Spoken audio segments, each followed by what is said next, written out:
wonderful people. I'm Simeon and you're welcome to Kharis Creations Tutorials. Today we're moving to the class 2 of our Bustier classes. In our last class, we did the class 1, which is the straight Bustier.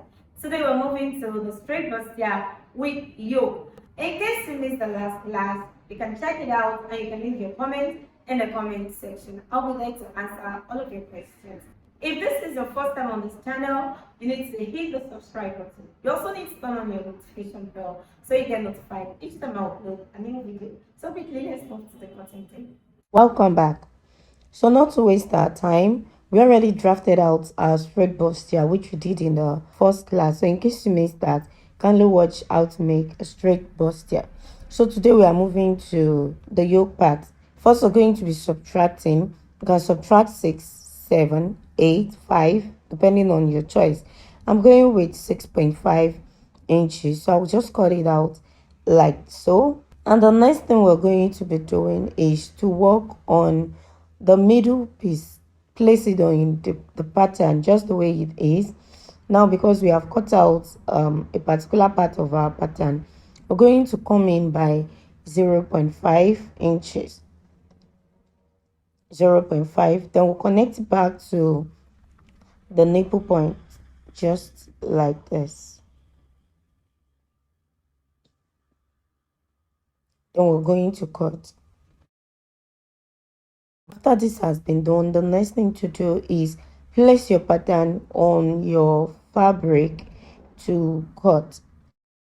In case you missed the first class, I would advise you watch that. I really do not want to go back to the first lesson. You will understand how we got here, how we cut out the basic straight bustier.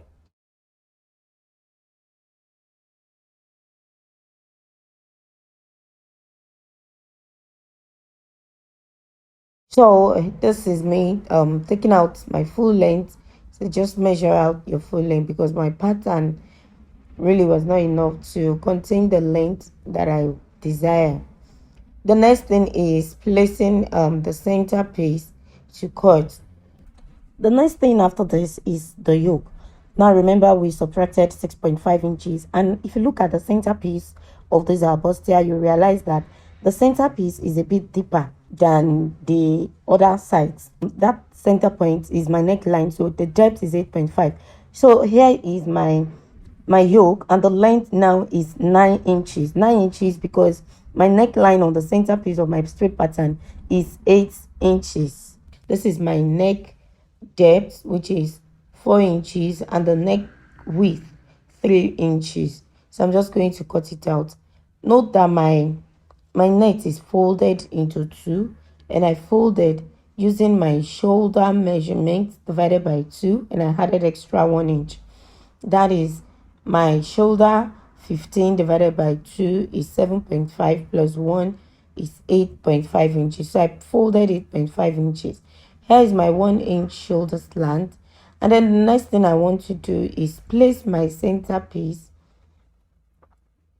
I'll place my center piece, just like make sure the yoke is at the center of your the center fabric, and it's at the edge, so I can cut that. Now you see why the length of this yoke is basically the length of the neckline that I have on the center piece. That's because I need to cut out the same neckline that I have on the center piece of my bustier.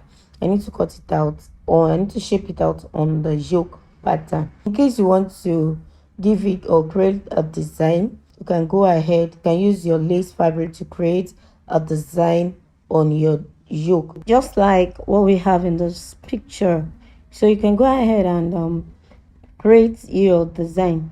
What I'm going to be doing is cut out a pattern first to create my desired design that I want. And also you need to note where you want to place your design. So remember to click the subscribe button if this is your first time. You can also ask questions in the comment section. Once you subscribe, make sure you turn on your notification bell. It helps you get notified each time I upload a new video so as not to miss out of the classes. So go ahead, create your pattern, your design, and then you can join on your main fabric just like this. So we've come to the end of the tutorial for today. I'm sure you don't want to miss out of the next class. Till I see you next class, go ahead and make yours. Bye.